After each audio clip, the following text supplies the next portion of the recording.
ನಾವಿಬ್ರು ನರ ರಾಕ್ಷಸ ನಾಯಿ. ನಿನ್ ಹತ್ರ ಏನೇ ಇದ್ರು ಸುಮ್ನೆ ಕೊಟ್ಬಿಡು. ನಿಜಾದ ನಾಯಿ ಇಬ್ರು ನರ ರಾಕ್ಷಸ ನಾಯಿ. ಪಾರ್ಲೆಜಿ ಬಿಸ್ಕೆಟ್ ಇದ್ರೆ ಕೊಟ್ಬಿಡು. ಅದ್ರ 2 ಪ್ಯಾಕೆಟ್ ಕೊಟ್ಬಿಡು. ನೀನ್ ಕೊಟ್ಟಿಲ್ಲ ಅನ್ಕೋ, ಆಮೇಲೆ ನಾವು ನಾವ್ ಗೊತ್ತಲ್ಲ ಮೊದ್ಲೇ ಯಾರಂತ. 14 ನಿಮಿಷ ನನ್ಗೆಲ್ಲಿ ನಾನು ನರ ರಾಕ್ಷಸ ನಾಯಿ ಅಂತ ಹೇಳದ್ನಲ್ಲ. ನಾನ್ ಹೇಳದ್ನ ಕ್ಲೀನ್ ಆಗಿ ಕೇಳಿಸ್ಕೊ. ಯಾರ್ ಏನೇ ಅಂದ್ರೂ ನೀನ್ ನನ್ ಮಗಾನೆ. ಆದ್ರೆ ನಾನ್ ಬೌ ಅಂತೀನಿ. ನೀನ್ ಬೌ ಅಂತ ಯಾಕಂತೀಯ ಗೊತ್ತಾ?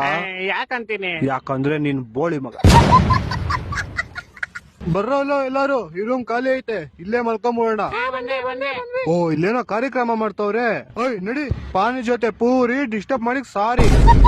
ನೀವ್ ಹೋಗ್ರು ಇಲ್ಲಿಂದ. ನನ್ ಶೋಪ್ನ ಇವತ್ತು. ನೀವ್ ನಿಂಪಾಡಿಗೆ ಶೋಭನ ಮಾಡ್ಕೊಳ್ಳಿ, ನಾವ್ ಇಲ್ಲೇ ಇರ್ತೀವಿ, ನಿಮ್ಗೆ ಡಿಸ್ಟರ್ಬ್ ಮಾಡಲ್ಲ. ಏನೋ ಏನ್ ಮಾಡ್ತೀರಾ? ಸುಮ್ನಿರಲ್ಲ, ಅಣ್ಣ ಅತ್ಗ ಯಾರು ಡಿಸ್ಟರ್ಬ್ ಮಾಡಬಾರ್ದು. ಶೋಭನ ಐತೆ ಅವ್ರದ್ದು ಇವತ್ತು. ಅಣ್ಣ ನೀವ್ ಸ್ಟಾರ್ಟ್ ಮಾಡಿ.